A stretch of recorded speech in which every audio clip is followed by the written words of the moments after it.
Cette capsule présente le principe des réglages non destructifs à partir de l'utilisation des calques de réglage dans un logiciel de traitement d'images. Prenons comme exemple un document de travail comportant 3 calques et représentant 2 traits colorés.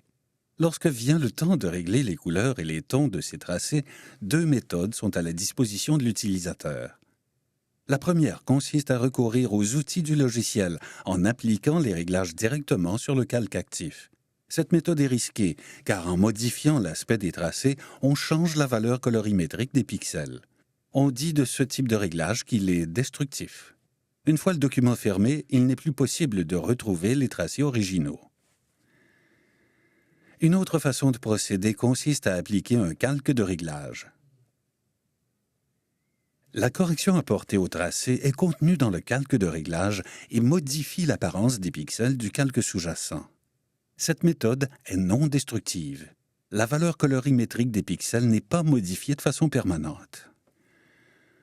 En effet, il est toujours possible de rendre invisibles les réglages contenus dans le calque ou encore de les supprimer sans pour autant manipuler directement le tracé original. Un même calque de réglage peut servir à régler l'apparence d'un ou de tous les calques sous-jacents. Il est également possible de créer d'autres calques de réglage dont les effets s'additionnent à ceux du premier. Les calques de réglage laissent une grande liberté d'action à l'utilisateur. En utilisant plusieurs calques, il est possible de comparer différents effets et ainsi trouver le réglage le plus adéquat sans pour autant perdre les données du tracé d'origine. L'utilisateur peut de façon simple modifier à tout instant les réglages contenus à l'intérieur du calque. Le travail avec des calques de réglage est non destructif.